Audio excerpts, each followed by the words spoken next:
Hey, this is Peter from Pain, and you're watching Loud TV.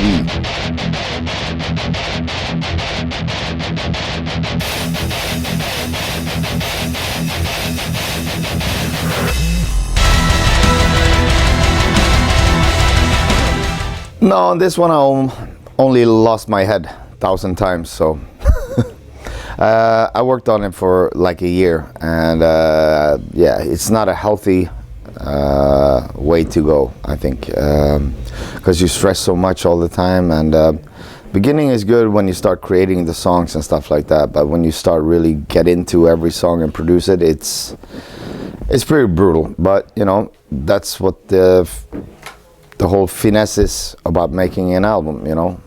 So yeah, it's never easy. If it was easy, then it wouldn't be a good album, I think. Unless you start taking shortcuts, you know, on things, then yeah, but then I think the result will be shit, you know. So there's no easy way to do a good album, I think, you know.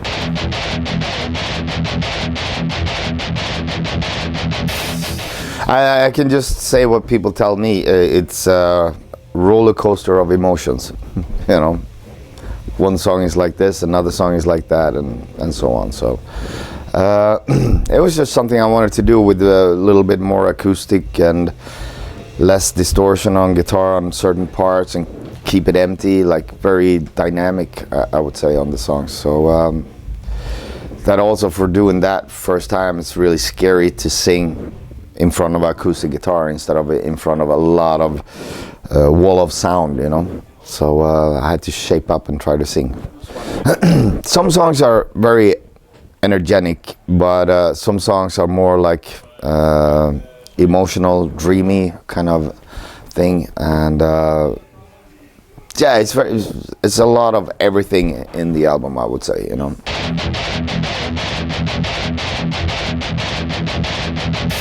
Yeah, the things that make sense, I would say, you know. Of course, you can do an album with a lot of famous guests, you know, but then it becomes Avatasia kind of album, you know, and I really don't want to get into that, because I always think, how will you do this live as well, you know? And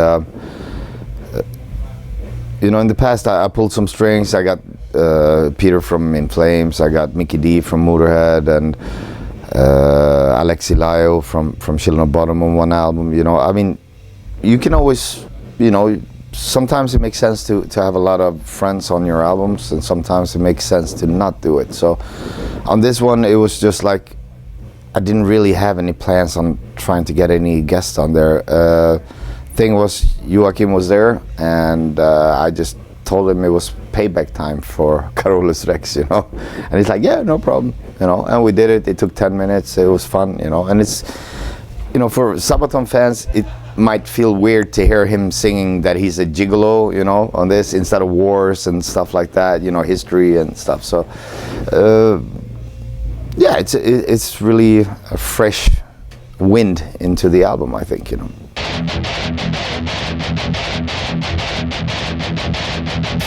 No, I love it. I really love it. You know, for me, it's like, it's unusual for me to work with women in music. You know, it doesn't happen that often. So with Cecile, it was like, for me, it was like a fresh wind, you know, into my music. You know, and same with Annette from Nightwish in the past. You know, it was also it felt fresh to do it like this. You know, and then people can argue about whatever, I don't give a shit. For me, it was very fresh, and I really appreciate that they did it, you know.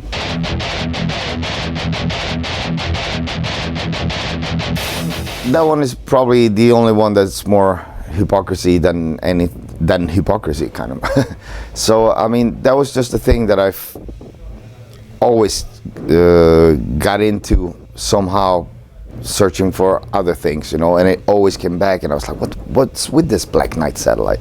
So I just clicked on it one time because I got tired of it's always popping up, you know, and I started reading about it, and I was like, whoa, that's a good story. Even if it's not true, it's a cool story. So everybody has to have an open mind to these things, you know, because the world is not what you think it is, you know, and we just have to learn to look through the bullshit and start looking.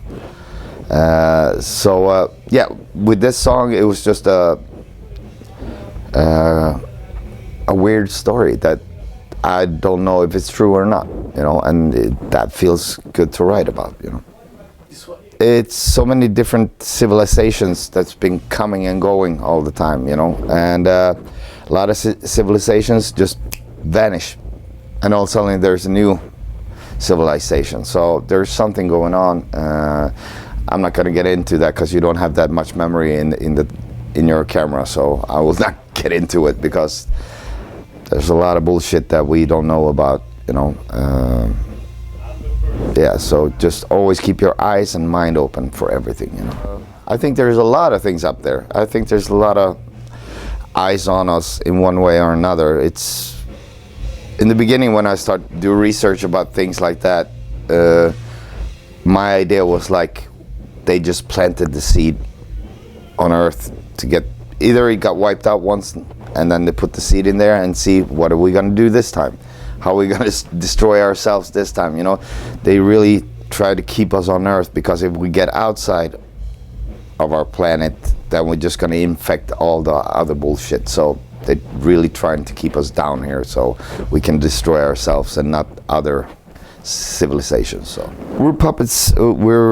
I would say we're more like guinea pigs, you know, like people standing in laboratories and putting this and putting that in our DNA structure, you know. I mean, we're all programmed to adore things. It's in our DNA, you know, to have heroes or whatever you want to call it, you know, like religions and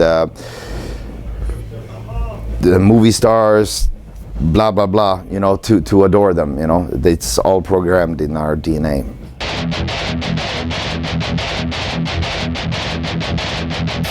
The story is very weird. Me and my manager, which is a woman, we wrote this lyric together. So for me it felt good to sing it then because I had a woman on my side writing these lyrics together with me, because from the beginning it was like I had 2 songs left and for the album that I didn't have any lyrics. I didn't know the title or anything, so the working title was Pain in the Ass, you know. And then she said like, hey, let's make something out of that. So we started writing, and I was writing on my side, she was writing on her side, and eventually when we got together we figured out, okay, it's about this guy who can't find his sexuality perfection, you know. He's trying this, he's trying that, he's trying this, and blah blah blah blah blah. And I still today don't know if he found it yet or not, but yeah, listen to the song, it's funny.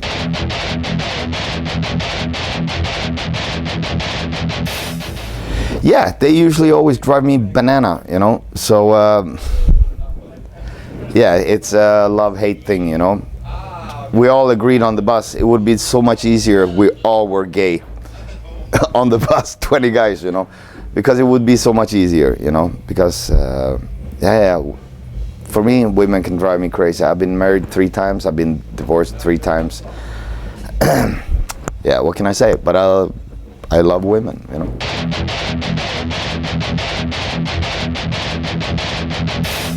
Yeah, I would say like they might happen in the future, you know, something again, not only an album, but you know, but it's really hard right now to control these things for me and then for Till. We both enjoy the project and we have so many more ideas laying around, you know, but you know, Rammstein is the main thing for him, and we have to respect that, you know. So next time there's an opening, we're gonna take it, and we hopefully gonna write another album, and let's see, maybe there will be festivals or something like that, but something I can't promise, but we would really like to do it, you know.